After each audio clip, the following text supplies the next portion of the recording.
네, 가장 핫한 키워드 메타버스 NFT입니다. 이 새로운 패러다임을 또 연결해 줄 수 있는 연결고리가 엔터가 아닐까 싶은데요. 오늘 관련해서 자세히 살펴보겠습니다. 현대차증권 김현웅 연구원 자리하셨습니다. 안녕하세요. 네, 안녕하십니까. 네. 요즘 이슈가 이슈다 보니까 또 엔터주들 상당히 주가 흐름이 좋아요. 어떻게 보셨나요? 일단 이제 최근 한 달간에만 20~30%가 추가적으로 상승하면서 많이 왔다고 생각했는데 거기서 이제 역사적 고점을 대부분의 종목들이 지금 경신하면서 어떻게 보면 메타버스 NFT 테마까지 붙은 그런 상황입니다. 예. 어제 우리 이진우 소장, GFP 소장하고 몇 분 말씀이 아니 도저히 이해가 안 된다 이게. 어제는 좀 그랬죠. 예. 이제 그런 말씀을 하시는데 그 부분에 대해서는 어떤 생각이세요? 그러니까 뭐 지금 엔터주나 이런 부분들이요. 메타버스나 NFT에 대해서 아직은 좀 갈 길이 좀 멀지 않았나? 그러니까 사실 근데 저는 이제 지금 우리가 어떤 매출이나 이익이나 이런 것들에 대해서 지표가 잡히는 상황이라면 사실은 이제 주가는 여기보다는 훨씬 더 높은 곳에 있지 않을까. 저는 이미 시작되었다고 보는 쪽이고요. 국내 종목 중에서는 아직까지 뚜렷하게 메타버스나 NFT를 매출화한 케이스가 뭐 네이버의 제페토 정도를 제외하고는 뭐 다 수백억 단위까지도 매출이 안 나는 상황인데요. 해외 기업에서 이미 그런 케이스들이 존재하고 뭐 제가 굳이 로블록스나 이런 케이스를 들지 않더라도 이미 메타버스로 조단위 매출이 일어나고 있는 상황에서 이런 부분들을 좀 사실 이제 세상이 굉장히 빠르게 바뀌어가고 있는 부분들을 그러니까 뭐 애써 부정할 필요는 없지 않을까. 뭐 맞춰가면서 대응을 하는 게 더 좋을 것 같습니다. 제 생각에. 또 너무 엔터주 관련해 가지고 뭐 이렇게 네거티브하게 말씀을 드리면 우리 시청자분들께서 좀 거부게 할 수도 있지만 제가 느끼기에는 방금 말씀하신 기대를 가지고 가는 그 높이와 정도와 실질적인 기술과 현실 세계에서 적용되고 있는 상황과 같이 가는 걸 놓고 봤을 때는 그렇다 그러면 미국에 있는 엔터주나 메타버스 관련된 주식에 투자를 하는 것이 맞는 것이지 굳이 우리 국내에 아직까지 기술적인 뭐 검증이나 능력이 확정되지 않은 기대를 가지고 간다는 것은 좀 위험하지 않나 이런 조심스러운 예측을 말씀드리는 거죠. 처음에 질문 주셨던 거를 저는 이제 산업적인 부분에서 이해해서 대답을 드린 거고요. 지금 방금 말씀 주신 부분은 주가 측면인데요. 주가 측면에서 봤을 때는 분명 그런 기대감들을 반영하고도 넘칠 만큼의 지금 밸류에이션이 형성되어 있는 건 맞습니다. 다만 이제 엔터나 이제 게임주 중에서도 그 컨셉으로 오른 종목이 있고 엔터주 같은 경우에는 지금 최근 10월 달에 마지막 어떤 30% 상승분 중에서 한 절반 정도는 그 NFT 테마가 좀 껴있다라고 보고 있고요. 그러니까 그 부분만큼은 좀 단기적인 그런 모멘텀 측면에서의 어떤 상승이 아니었을까. 그렇게 이제 구분을 해서 보시면 될 것 같고요. 그것뿐만 아니라 지금 이제 9월 달에 엔터주 음반 판매량이 워낙 좋았었기 때문에 3분기 실적에 대한 기대감 그리고 오프라인 공연 재개에 대한 신호가 명확하게 나왔고 그런 것들이 있었던 상황에서 이렇게 좋은데 NFT까지? 라고 하면서 이제 마지막 한 10% 정도는 이제 끝에 오른 거는 이제 그런 부분들이 영향이 포함되어 있다라고 보시면 될 것 같습니다. 네. 그럼 또 구체적으로 이제 디어유가 어제까지 청약이었죠. 공모주 청약이 굉장히 흥행했다라는 소식을 들었는데 청약 상황이 어땠는지 좀 자세히 좀 전해주실까요? 일단 이제 1일과 2일 양일에 걸쳐서 이제 청약을 했고요. 지금 경쟁률이 1,600대 1, 청약 증거금이 17조 정도 이제 역대 3위라 그러더라고요. 맞습니다. 그러니까 디어유 그리고 또 사실 오랜만에 공모가 상단보다도 더 높게 공모가 결정됐습니다. 그래서 밴드 상단 24,000원이었는데 그거보다 한 8%가량 높은 26,000원에 공모가 결정이 되었고 또 다소 여러 가지 우려들이 존재했었던 카카오페이가 오늘 화려하게 데뷔를 해줌으로써 더블을 갔죠. 맞습니다. 그래서 다음 주 디어유에 대한 기대감은 그야말로 지금 이제 하늘로 솟구치고 있는 상황이라고 보시면 될 것 같습니다. 지금 뭐 저 개인적으로도 그렇고 우리 국민들이 이 우리나라 자본시장이 정말 발전이 되어서 소위 광고에 나오는 멘트처럼 대박 나세요가 상당히 바람직합니다, 사실은. 근데 이제 이 디어유라든지 또 어제 카카오페이라든지 시작부터 많은 투자자들이 기대치가 따상이에요. 예를 들면. 그렇죠. 이게 위험하지 않는가 하는 조심스러운 제 생각입니다. 어떻게 보세요? 위험합니다. 그래서 사실 저는 카카오페이는 제 예상치를 많이 초과했고요. 근데 디어유 같은 경우에도 지금 이제 결정된 공모가 자체가 올해 실적 대비로 PER이 50배 정도 수준이고요. 그럼 만약에 이제 더블의 상한가를 비슷하게 간다고 보면은 PER로는 이제 올해는 100배, 내년에 실적 성장이 어마무시하게 좋거든요. 그렇다고 하더라도 40배, 50배 분명히 밸류에이션으로는 이제 부담이 존재하는 구간인 건 맞고요. 다만 이제 디올 같은 경우에는 실적이 상당히 구체적으로 가시화되고 있다는 점입니다. 이미 이제 영업이익률이 30%에서 35%로 굉장히 안정적인 마진을 가져가고 있고 또 그런 높은 수익성의 기저에 깔리는 부분이 텍스트 기반의 메시징 서비스거든요. 원가 요소가 아주 낮습니다. 네. 그래서 정말로 이제 아티스트들이 유입이 되면 될수록 매출이나 이익이 기하급수적으로 폭발하는 구조인데 지금의 우리 어떤 기대치 지금 이제 공모가 기준 5,500억 원 정도의 시가총액이 형성된 기대치 자체는 사실상 스트레이키즈랑 NCT라고 하는 두 개의 거물급 아티스트들 여기에 매출의 상당 부분이 의존돼 있거든요. 딱 두 개의 팀입니다. 물론 두 팀이 다는 아니지만 메인으로 이제 두 개의 팀이 상당히 매출의 많은 부분을 설명해주고 있는데 한국의 지금 K-팝 아티스트들 그런 제가 언급드렸던 그 두 팀과 같은 비슷한 클래스의 아티스트들이 한 10대 개 팀은 있지 않습니까? 그쵸. 거기서 추가적으로 유입이 되고 또 추후에 해외 아티스트들이 유입되고 또 하나 여기서 보셔야 되는 부분은 비단 그 팝 아티스트뿐만 아니라 글로벌 스포츠 스타들 또 여러 가지 셀럽 뭐 요즘은 또 유튜버들이나 이런 부분들도 또 셀럽이지 않습니까? 그런 쪽으로 확장을 하게 된다면 사실은 확장성 측면에서는 그 어떤 플랫폼 부럽지 않은 그런 부분들이 지금 이제 어떤 공모가 상단 초가 굉장히 오랜만이거든요. 이런 시그널을 통해서 우리가 유추해 볼 수 있는 대목입니다. 그러니까 DOE가 뭐냐면은 이제 팬들과 함께 소통을 할 수 있는 그 플랫폼인 거죠. 네, 맞습니다. 그러니까 굉장한 인기를 끌고 있는데 이게 메타버스 모델 입장에서도 투자자 입장에서는 이제 메타버스로 가는 게 아닌가라는 기대감도 있는 것 같던데요. 네, 그게 이제 현재까지의 플랫폼은 그 텍스트 메시징에 기반을 하고 있는데요.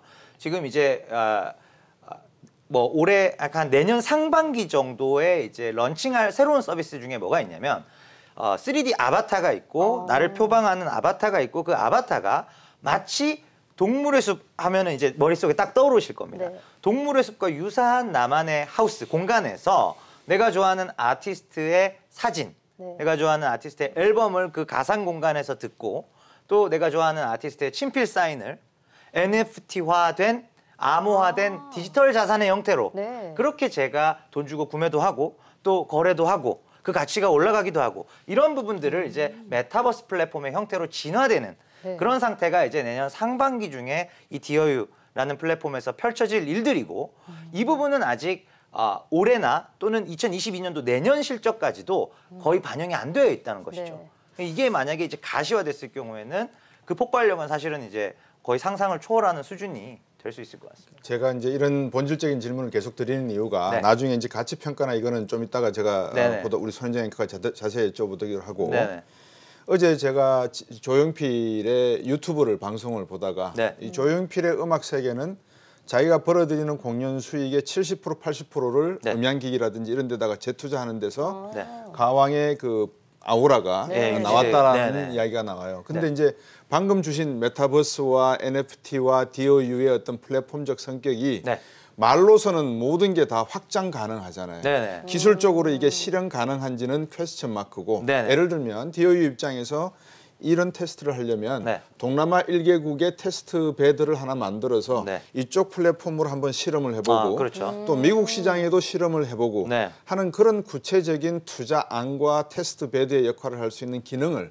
가져야지만 방금 말씀하신 거기에 따른 범위의 경제 맞습니다. 생기잖아요. 그래서 지금 이제 엔터주들이 그런 이제 두나무와 같은 그런 이제 NFT 쪽 계열의 기업들하고 지분 수합이나 투자 유치나 또는 향후에 이제 뭐 미국 같은 이제 큰 시장에서 NFT 플랫폼을 먼저 만들겠다라는 얘기들이 계속 되는 이유가 결국은 이제 엔터 기반으로 여기까지 컸는데 순수하게 엔터사만의 기술로는 한계가 있습니다. 말씀하신 대로. 그래서 지금 협업이 활성화되고 있고 뭐 JYP 같은 경우에 이미 두나무로부터 그 투자를 유치한 바 있습니다.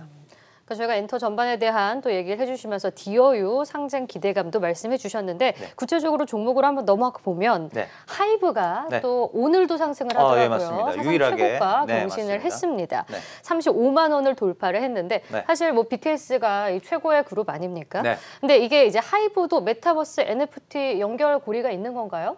네, 그렇죠. 지금 이제 설이긴 하지만 네. 뭐 두나무와 이제 4천억에서 7천억 정도 규모로 뭐 지분 수합 및 이제 NFT 플랫폼의 공동 설립 이런 것들을 포함한 이제 협업 방안이 지금 논의 중인 것으로 좀 시장에서 보도는 된 바 있고요. 뭐 아직 구체적으로 확정된 사안은 없습니다만 결국은 큰 그림의 방향성은 분명히 그 엔터사들의 가장 키 에셋은 자산은 자사 아티스트들이잖아요. 그러면 하이브 입장에서는 방탄소년단이라고 하는 정말 어마무시한 이 에셋을 네. 디지털 사이드에서도 좀 수익화하고 싶은 그런 욕구들을 사실은 뭐 당연한 그거 뭐 자본주의 사회에서 당연한 부분이죠. 네네. 이 부분을 외주화하지 않고 내재화하겠다라는 측면에서 본다면 저는 결국 하이브가 이 관련된 사업을 내재화하는 방향성으로 갈 것이라고 예상을 하고 있습니다. 두나무 투자 말씀을 해주셨는데 지금 4천억 시비를 발생한다라는 소식이 있더라고요. 네네. 네, 이 점은 어떻게 봐야 되죠? 일단은 이제 뭐 이제 시비 발행 및 이제 투자 서로 이제 지분 수합이 이제 병행이 될 거고요. 추후에 이제 미국 쪽에서 NFT 플랫폼을 설립해서 예를 들면 이제 방탄소년단의 뭐 사진이나 또는 이제 뭐 친필 사인이나 음반 이런 것들을 이제 NFT화된 디지털 자산의 형태로 판매를 하게 되겠죠. 또는 이제 거래를 할 수 있는 공간을 제공하고요. 그게 이제 플랫폼의 기능이니까요.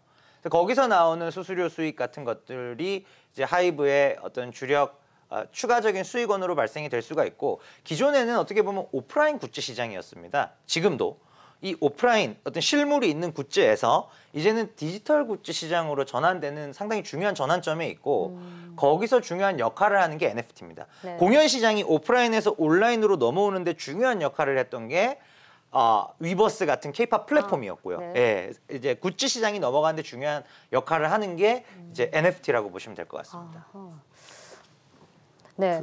또 위드 코로나가 이제 개시가 됐으니까 네. 오프라인 공연도 상당히 많아질 거잖아요. 네네. 그러니까 BTS 같은 경우에도 이제 콘서트 앞두고 뭐 티켓 비용이 굉장히 많이 높아졌다라는 네네. 말도 있던데 네. 그럼 엔터주들은 당연히 이게 실적으로 연결했기 때문에 주가가 더 올라갈 가능성이 높은 거 아닌가요? 맞습니다. 근데 이제 일단은 이제 공연이 재개가 되면 지금 방탄소년단 같은 경우에는 방탄소년단이 소속되어 있는 하이브 같은 경우에는 당장 내년도 연간 실적이 한 30에서 40%가 즉각적으로 올라가는 효과가 있습니다. 다만 전제는 완전 프리코로나였던 이제 2019년 정도 수준의 공연을 했을 때인 거고요. 지금 보시면은 그럼에도 불구하고 다소 좀 조심할 필요성은 있다. 지금 주가 레벨에서 엔터주를 신규 진입하시는 것은 신중을 요한다라고 말씀드리는 이유가 방탄소년단의 11월 말 12월 초 그 4회차 스타디움 공연 외에는 지금 해외에서 그런 큰 급의 투어들을 스케줄링 및 발표한 아티스트가 아직 없거든요.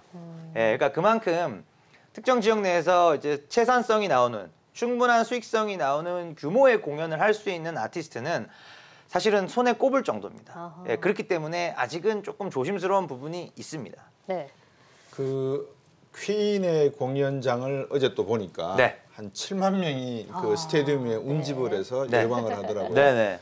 자, 이제 오프라인으로 단순히 우리가 생각할 수가 있는데 네. 사실은 이 제가 아이디어를 하나 드리면 네.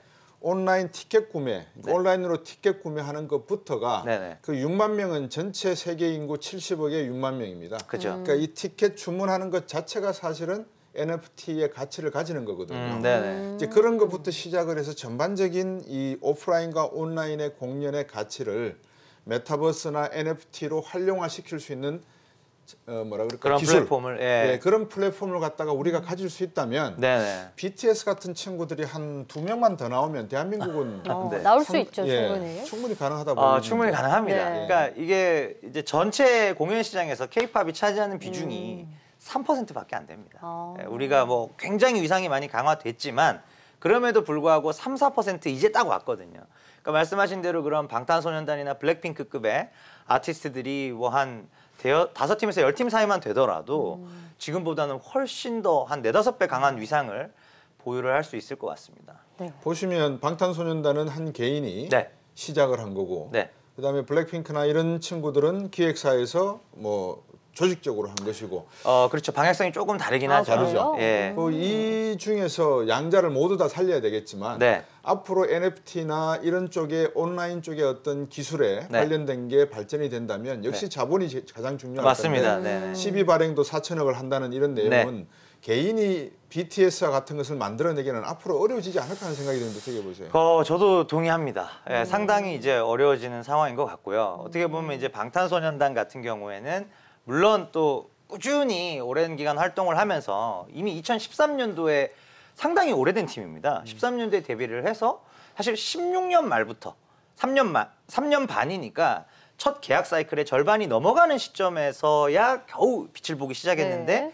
그 빛이 이제 너무나 지금 창대한 그런 상황이거든요. 그래서 이런 케이스는 사실은 흔하지는 않은 상황이기 때문에 조금 더 이제 시장이 커지고 이럴수록 좀 더 조직적으로 지금 어떻게 보시면 메이저 4개 엔터사 외에는 소위 말하는 메가 히트 아티스트들은 거의 안 나옵니다. 예, 그래서 더더욱 이제 메이저 엔터사를 들여가려고 하는 거고요. 이 4개사 외에 조금 더 꼽아 본다면 이제 최근에 이제 내년 IPO를 준비하고 있는 카카오 엔터 네. 그리고 이제 CJ E&M 요 정도까지 해서 한 6개사 정도가 의미 있는 규모의 아티스트들을 만들어낼 수 있는 역량을 갖추고 있습니다. 네, 지금 시총을 보면 하이브 같은 경우에는 13조가 넘고요. 지금 SM이랑 JYP가 거의 2조 가까이까지 가까이 되죠. 올라왔죠. 그에 네. 비해서는 YG엔터는 조금은 1조 3천 정도입니다. 네, 그 정도 되는데 네. 지금 보면은 이제 탑픽 종목을 골라야 될 것 같아요. 네. 어떤 종목을 가장 유망하게 보고 계세요? 저는 YG입니다. YG엔터요? 예. 많이 안 올라서 그런가요? 아니면 그래도 충분히 오른 것 같은데? 많이 안 올라서 그러니까 같이 많이 올랐지만 여전히 키 맞추기 관점에서 네. 다른 엔터사들이 PER 거의 40배, 50배 가 있는데 YG는 아직도 PER 30배 정도밖에 안 와 있습니다. 그리고 이제 방탄소년단 다음 누굴까라고 생각해 보면은 블랙핑크. 그렇죠. 그리고 뭐 여성 걸그룹에서는 최고잖아요. 맞습니다. 누구나 그 생각을 하실 겁니다. 네. 그리고 블랙핑크의 이미 어떤 여러 가지 정량 지표들은 음반 판매량이나 콘서트 모객으로 표현되는 정량 지표들은 걸그룹의 그것이 아닙니다. 이미 K-팝 보이그룹들 수준의 네. 매출이나 이익을 만들어주고 있기 때문에 저는 YG를 탑픽으로 말씀을 드립니다. 저는 개인적으로 최근에 제가 즐겨봤던 게 네. 스트리트 워먼 파이터예요. 저도 재밌게 네. 봤습니다.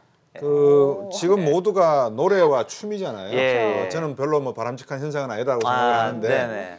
노래와 춤 중에 지금 춤이 상대적으로 뭐랄까 좀 각광을 못 받고 있죠. 퍼포먼스 위주로 더 가는 것 그렇죠. 같아요. 네, 맞습니다. 그래서 이제 남자분들의 비보이즈들의 어떤 또 활동도 있을 것이고 네네. 이런 것을 할 수 있는 데가 CJ 엔터테인먼트하고 몇 개 회사 차원이 아니겠는가 싶어서 방송을 일단 보여야 되니까 맞습니다. 그쪽 부분은 어떻게 보세요? 그러니까 이게 CJ E&M 같은 경우가 지금 이제 엔터나 또 TV인 것 같은 OTT나 이런 쪽에서 굉장히 공격적인 투자 계획을 발표를 하고 있는데요. 네. 저는 CJ E&M이 엔터들의 어떤 판을 바꿔놓을 수도 있다. SM 인수설도 있잖아요. 예, 그것도 이제 SM 인수도 상당히 유력해진 상황에서 E&M이 정말 잘하는 게 뭐냐면 데뷔도 하기 전에 이미 팬덤 조직이 다 끝나 있어요. 그러니까 그 워너원이나 아이즈원의 그 단기 임팩트를 제가 굳이 숫자로 말씀드리지 않아도 네. 워너원이 엑소급이었고 그쵸. 아이즈원은 그때 당시에 블랙핑크보다도 음반 판매량이 더 빠르게 올라갔습니다.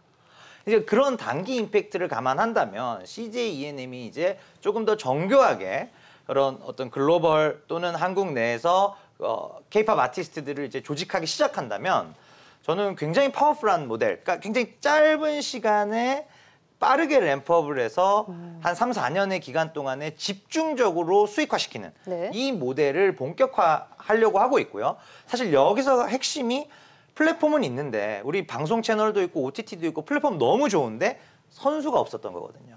이 선수가 아쉬웠던 건데 선수층을 만약에 SM 엔터 인수가 성공을 하게 된다면 이 선수층을 대거 보강하는 것이기 때문에 상당히 좀 기존 엔터 4사 입장에서는 좀 긴장해야 된다.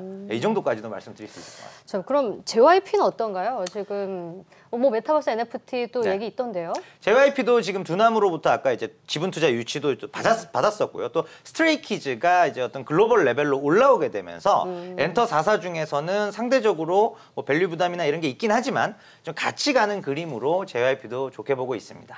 네. 제가 이제 언뜻 생각에 아까 네. 선수층 말씀을 했잖아요. 네네. 플레이어들. 네. 굳이 우리나라에서만 찾을 필요가 있겠는가라는 네네. 생각도 아까 제가 해외 미국 시장과 동남아 시장을 같이 플랫폼화하는 작업을 네네. 정말 자본 투자를 해야 된다라고 말씀을 드렸는데 네. 그렇게 보면 결국 세계 경연대회 올림피아드를 열 정도로 네네. 제가 너무 크게 나가는지 모르겠는데 아닙니다. 실제로 지금 그렇게 하고 있습니다. 그렇죠. 예. 과거에 소니가 전자제품 중심으로 가다가 소니가 들어간 게 영화 산업으로 갔고요. 네. 영화 산업으로 가다가 그다음에 NFT나 이런 쪽으로 지금 발을 못 대고 있습니다. 네. 제가 보니까 결국 삼성전자나 CJ나 우리나라의 뭐 많은 기업들이 네. 향후 엔터테인먼트 쪽으로 갈 수 있는 능력을 네. 충분히 가지고 있는데 네. 이거를 조직적으로 시스템적으로 연결하지 못하는 게 있으니 네. 이거를 빨리 해외에 있는 기업들과 M&A를 우리나라 기업과의 M&A도 중요한데 예. 해외 M&A와도 중요하잖아요. 그러니까 사실 가장 와우 하실 만한 게 내년에 CJ E&M과 미국의 HBO 예, 둘이서 합작해서 남미에서 네. 남미인들로 구성된 K-팝 스타일의 아티스트를 그런 소식이 만드는 좋죠. 거죠. 예. 네. 이런 것들을 할 수 있는 역량을 갖춘 게 바로 CJ이고 또 SM도 미국의 스튜디오랑 또 JYP도 일본에서 이미 이런 이제 글로벌 아이돌들을 조직을 하고 있는 상황입니다. 네, 마지막 질문 드리겠습니다. 자, 앞서 이제 제페토에 대해서도 살짝 네. 얘기를 해주셨는데 뭐 하이브, JYP, YG가 다 170억 정도 투자 유치한 바 있다고 하더라고요. 네네. 어떻게 봐야 되나요? 지금 작년 4분기 때 이제 170억 투자를 했는데요. 네. 그때 대비 기업 가치가 8배 정도 올랐습니다. 그러니까 보유지분 가치가 합산해서 170억 투자했던 게 8배니까 한 1,300~400억 정도를 하이브를 비롯한 그 엔터 3사가 쪼개서 갖고 있고요. 그만큼 이 제페토 플랫폼에 대해서 이런 시장에서 주장했던 숫자들이 실제로 프리 IPO 단에서 VC들이 진짜 그 가격에 투자를 한 거예요. 그러면서 이제 현실화가 되고 있기 때문에 그러니까 서두에도 뭐 메타버스의 실제에 대해서 말씀을 주셨지만 질문을 주셨지만 그만큼 제페토나 뭐 이프랜드나 이런 국내 플랫폼들이 생각보다 빠르게 글로벌 시장에서 자리를 잡아가고 있다라는 게 프리 IPO 투자단에서는 이미 움직이고 있다라는 부분을 말씀드리고 싶습니다. 네, 알겠습니다. 오늘 현대차증권 김현윤 연구원과 함께했습니다. 고맙습니다. 네, 감사합니다.